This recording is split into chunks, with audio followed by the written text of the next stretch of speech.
I want to turn to former CIA clandestine service chief Jose Rodriguez. Speaking to CBS News in 2014, Rodriguez defended the CIA's so-called enhanced interrogation techniques. It was necessary, and let me give you a little history lesson on this. At the time of 9/11, we had general information that an attack was coming, but we didn't know when, where, how. And the reason was because the informants, the agents that we had, were on the periphery of the leadership, so we really did not have any inside information. Once we captured Abu Zubaydah and realized that he was the key to letting us know about the upcoming second wave of attacks, we decided to go with the enhanced interrogation program. And once that happened, we started to learn about the organization. We got information that added to our base information. We were able to capture and kill the entire Al-Qaeda leadership that attacked us on 9/11. We were able to protect the homeland. We were able to save lives. That was Jose Rodriguez from 2014 on CBS. I wanted to get Jeremy Scahill to respond, co-founder of The Intercept, host of the weekly podcast Intercepted, author of the books Blackwater, The Rise of the World's Most Powerful Mercenary Army, and Dirty Wars, The World as a Battlefield, as well as the Oscar-nominated film Dirty Wars, and a former Democracy Now! Producer. Jeremy, your response to both what Rodriguez said and also the possible appointment of Gina Haspel to head the CIA.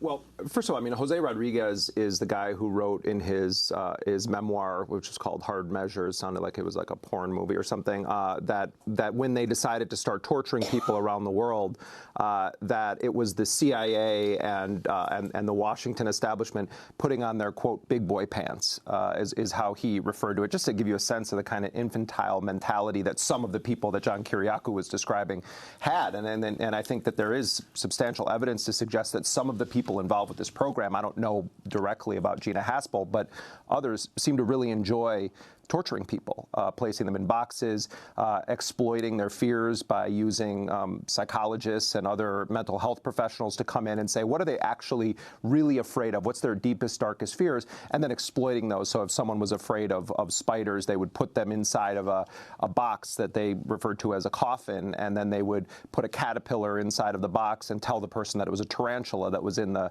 box with them. They did something called walling, where they would have a rope that was on the other side of a wall, and they would, out of nowhere, just slam a prisoner and yank him on a kind of jerk chain, or like he was a dog on a leash against the wall. And then you had the kinds of extreme torture that Gina Haspel was involved with. And both Jose Rodriguez and Gina Haspel, in addition to being involved with the outright torture of people, both of them were involved with the destruction of videotapes that were filmed at these black sites that showed, we understand, torture. And what I think is also important for people to realize right now, Gina Haspel is not considered some extremist in the CIA community. In fact, President Obama's director of Central Intelligence, John Brennan, was on MSNBC all throughout the day yesterday singing her praises. In fact, at one point, an MSNBC anchor asked John Brennan, or said to John Brennan, "No, you demoted her when you were at the CIA." And he goes, "No, no, no, no, no, I didn't demote her. In fact, she's wonderful and has all this integrity. And she was tasked with very difficult operations, and persevered and did it with gusto." And, then you have James Clapper, same thing. It was a love fest on the so-called opposition media yesterday throughout the day. And MSNBC actually created they had a graphic up that was describing Gina Haspel's track record, and they said that she was involved with sending terror suspects to put them in the hands of foreign governments to be tortured, but they described what she did in Thailand as, quote-unquote, rough interrogation. Now, already it's an abomination that anyone refers to this as enhanced interrogation, but out of nowhere, MSNBC starts referring to torture by the CIA as rough interrogation. So we now have someone who is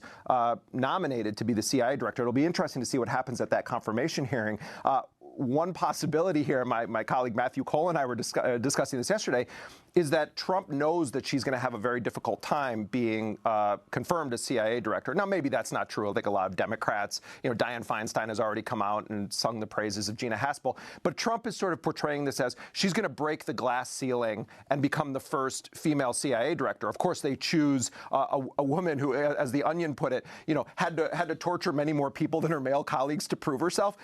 But that part of the idea might be to force the Democrats to try to stop the appointment of the first female CIA director in an effort to get Senator Tom Cotton, who has been dying to be CIA director, and I think that a lot of neocons want him there, very hawkish on Iran, et cetera, to sort of pave the way for Tom Cotton to take control of the CIA. And the final point that I'll make on this micro part of the discussion is that, with the exception of people like John Kiriakou and others who were whistleblowers and who found themselves in the crosshairs of the national security establishment in this country, there really is no such thing as former CIA.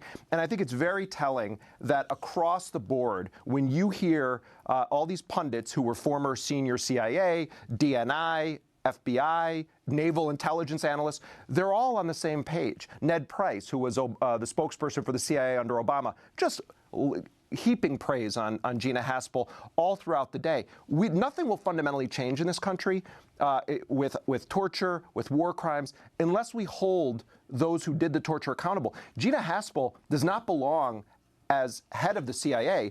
She belongs in front of a judge answering to what she was doing, running a torture operation at a black site in Thailand and destroying evidence. And then John Brennan, Obama's CIA director, while the Senate was investigating the torture that Gina Haspel was a key player in, John Brennan's CIA starts spying on the United States Senate.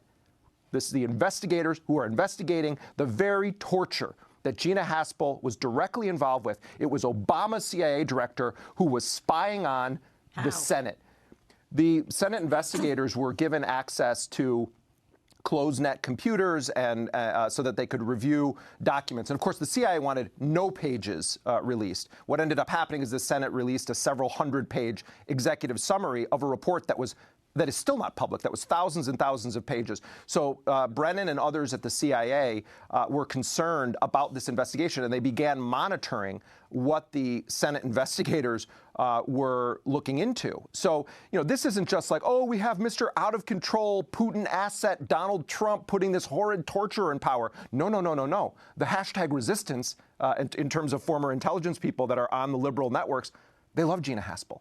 They absolutely love her. And no one's saying word boo about the fact that John Brennan was the one who was heading the CIA when the CIA was spying on the United States Senate committee that's tasked with overseeing the Central Intelligence Agency. So I want to go to something Dexter Filkins wrote in The New Yorker.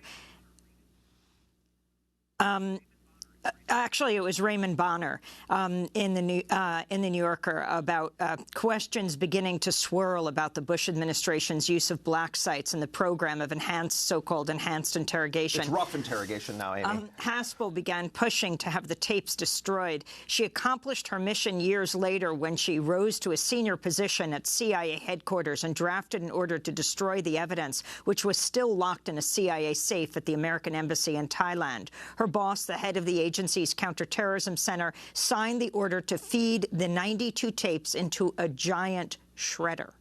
Right. I mean, and another way of putting that, if you and I were involved with a crime and we did that, it's destruction of evidence. And clearly there was a systematic effort at first to defend the torture tactics, and then later to say, well, let's remove any evidence that we did this to terror suspects. And let's remember, Guantanamo is still open. Donald Trump has intimated that he wants to put more people there. The vast majority of people that were taken to Guantanamo were cleared for release. And part of the reason that maybe even some people that were involved with terrorism are not ultimately going to be held accountable is because of people like Gina Haspel. So if you're an American and you were horrified, shocked, angered by what happened on 9/11, and you want people that were involved with terrorism plots against the United States, including successful ones, to be held accountable. Gina Haspel is one of the people that you should be furious with, because it was the torture that she and her colleagues were running at these black sites that has resulted in some people being able to walk away, and the fact that they were held in this lawless gulag in Guantanamo rather than treated as criminals and given due process and a trial.